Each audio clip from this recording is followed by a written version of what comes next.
That is to say, in the absence of a partnership deed, that's where the partners fail to document an agreement as to how things should be done, rules and regulations, then the law provides the following. The first point, and I think I would let you read for me, and then we all try to explain. So read the first point for us. All partners will capital equally. Okay. So the law says that if the partners do not agree on anything, then number one, each and every partner should contribute capital equally. So there's not going to be a situation where one will contribute more than the other, right? So capital should be contributed equally. If we are all contributing 1,000, each should bring 1,000, 1,000, 1,000. Okay. The second one, I'll take the second one. Profit and losses will be shared equally. Okay. So profits and losses will also be shared equally. So if we make a profit of 20,000, we are going to share it equally depending on the numbers. If we have 5 members, then we'll share it equally. 20,000 divided by 5. Each partner will get 4,000, 4,000, that. The same applies when we make losses. We share it equally. The third point says major decisions shall be taken by majority vote. Major decisions shall be taken by majority vote. So, as they say, majority carries the vote, right? So, for example, if we are 10 members and 7 of them say yes and 3 say no, the 7, because they are majority, whatever they want us to do would prevail. But let me ask you, what if the members are just 2? Then how do we get the majority, and how do we, ensure that this law prevails? If the members are 2, then how do you think decisions will be arrived at?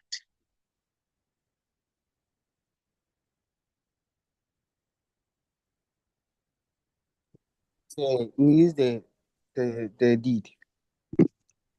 So here's the case. There's no deed. We didn't make any agreement, and the law we are relying on also says decisions shall be taken by majority.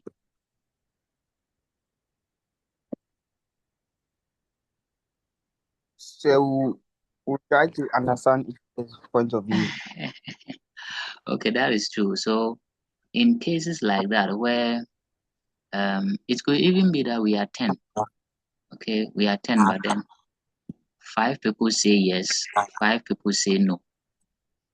So if it happens that like that, then we will need a third party to, as it were, settle the matter. And most of the times, a legal authority will be the best point of call.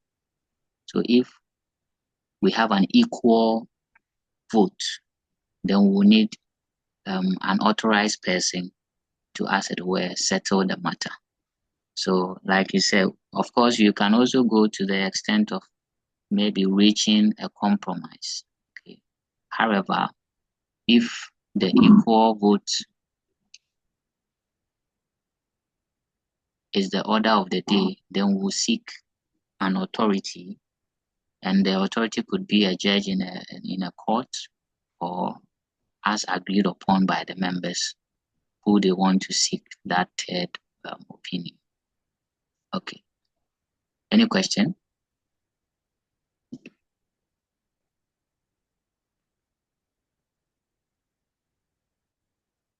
Sir, please no. The fourth point says all partners have the right to partake in the management and running of the business. So I think the generality is that the law tries to ensure some level of equity and fairness.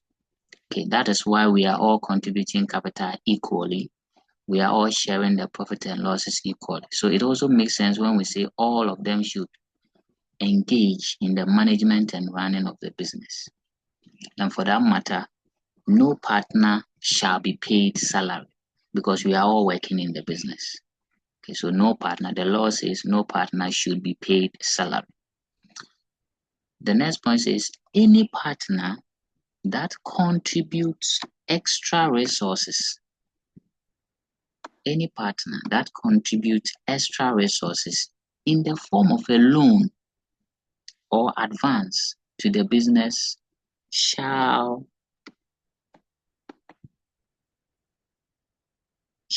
earn 5% interest per annum. This point is very important, especially because you are an accounting student.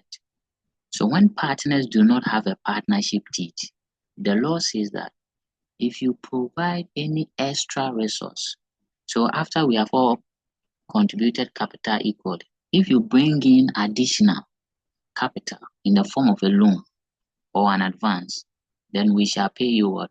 5% interest. 5% interest. Remember that. Okay. The next point is no new member shall be admitted without the consent of all the partners. Yes.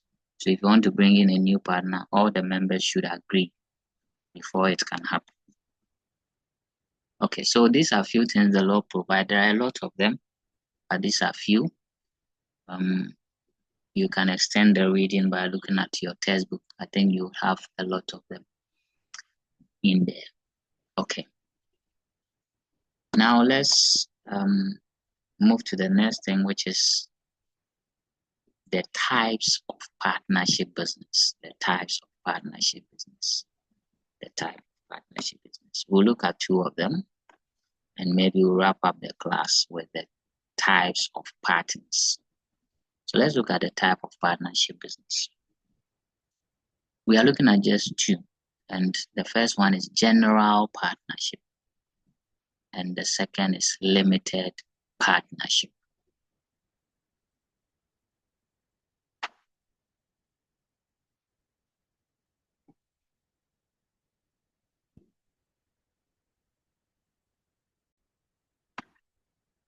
Okay, so let's look at the types of partnership.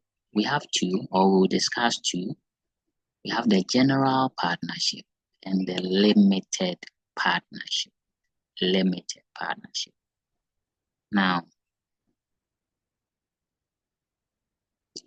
two or more people doing business, we are saying they can make the choice of operating a general partnership or a limited partnership. Let's look at the two. But first, general partnership. When we talk of a general partnership, this is a type of a partnership where all the partners, number one, take active part in the management and running of the business. So because of that, all of them can transact business on behalf of the firm. And if there are losses, all the partners are jointly liable for that loss. I'm taking it again. So a general partnership is a partnership where one, all the partners take active part in the running of the business or management of the business. Number two, all the partners can transact business on behalf of the partnership. And for that matter, they are also jointly liable for losses made by the partnership. I don't know if that settles it, or I have to give further explanations or examples.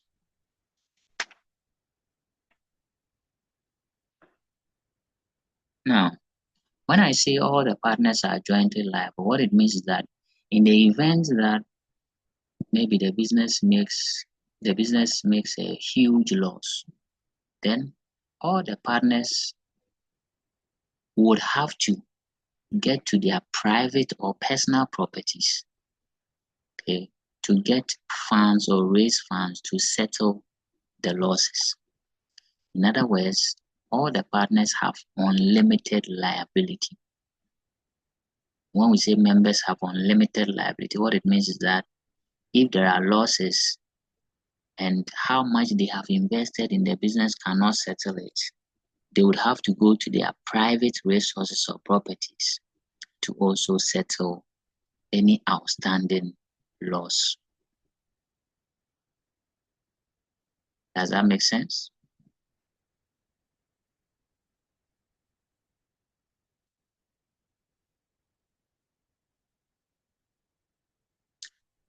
Yeah, Prof. Sarah, did you get that bit?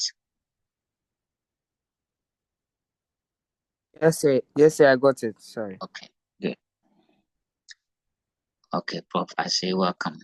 So for a general partnership, these are the features. One, all the members, they take active part in the management of the business, and all of them have unlimited liability. When we say unlimited liability, it means that when the business makes losses, okay, they would have to do everything possible to settle it. Even if they have to go to their private properties or resources, then they would have to do that. Okay, great. And all the members also can transact business on behalf of the firm. Now, as a result of that, they share profit and losses equally, unless they have a partnership deed that, states something different. But if they don't have a defined agreement on how to share profit and losses, they would have to share the profit and losses equally. So that's for a general partnership. Now, the limited partnership.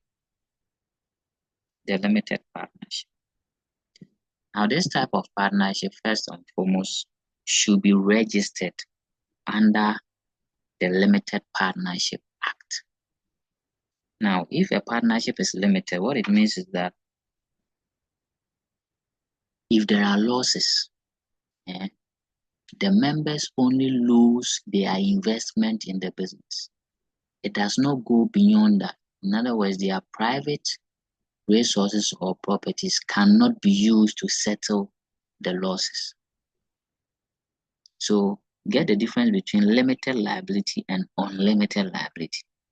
For limited liability, you only lose what you have invested in the business or any outstandings that you have to invest in the business. But for unlimited liability, it doesn't end there. Even your private properties, so it could be your house, your vehicles, they will sell it to pay off the debt of the business. So for a limited partnership, we are saying the majority of the members have limited liability. That's if the business make losses, their private resources or properties are not affected. But the Act also states that at least one member should be or should have unlimited liability. So that is to say, for example, if the three of us, we want to form a limited partnership, the law says that, or the Act says that, one of us at least should have unlimited liability. And that person would take the major decisions in the business. And he'll be doing the active running and management of the firm. Okay, so I think I would allow you to also gather your thoughts and probably tell me about your views on general partnership and limited partnership. At least, what have you heard so far? And if you are asked to explain the two, what would you say? Prophecy, I know you joined during the session, but I'm sure you've heard some things more on the limited partnership and general partnership. So if you can share your thoughts.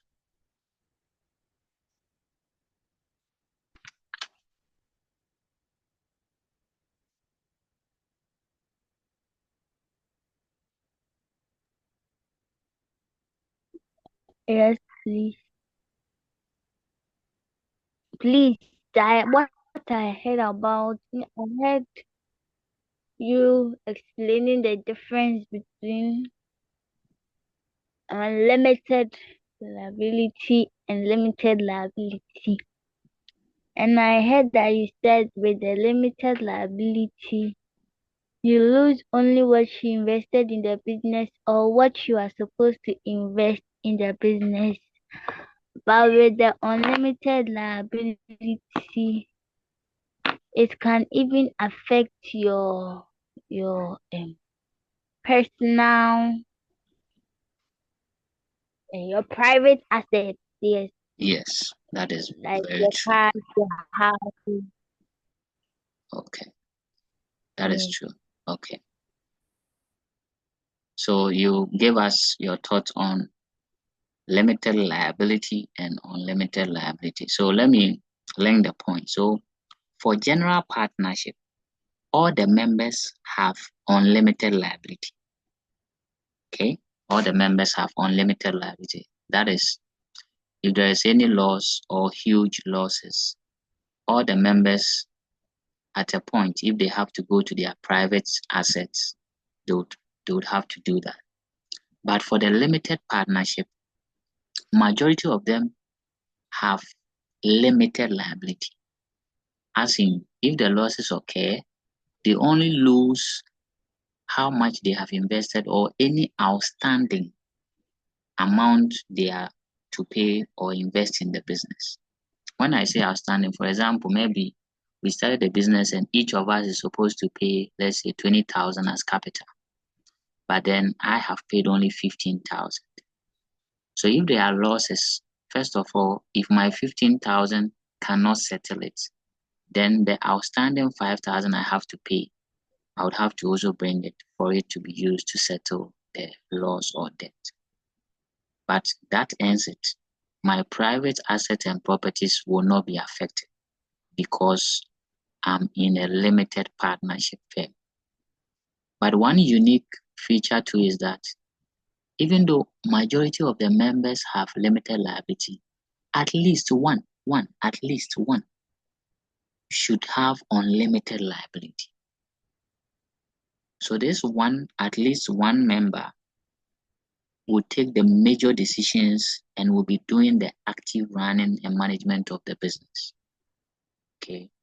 The limited partners will not be taking active management and decision because, as it were, if there are issues, they only lose what they have invested. It doesn't go to their private resources. Okay. So I think that settles it. Any question?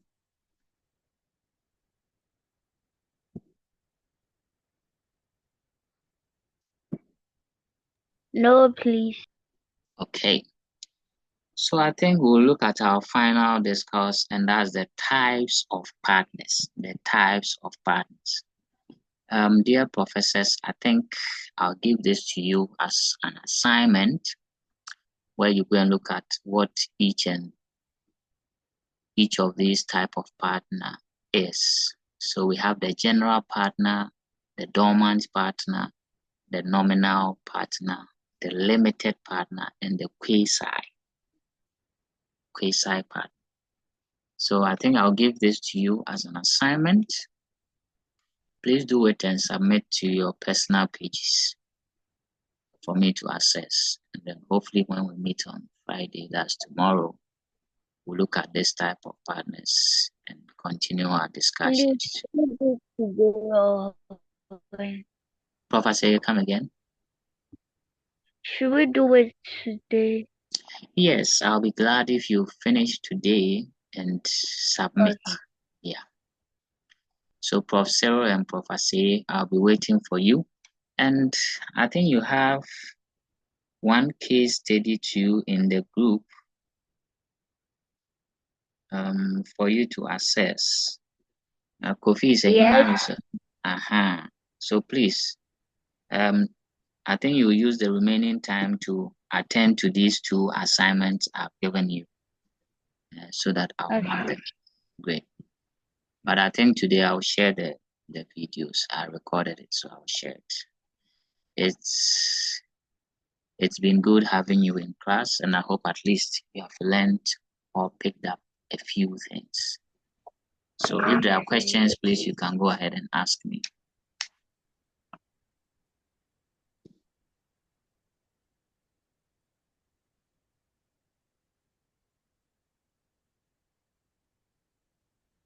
Okay, no question from profs. Then I guess we'll end the class here.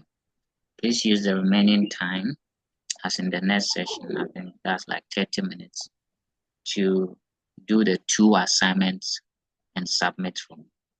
Thank you very much, professors. Have a nice or enjoy the rest of your day.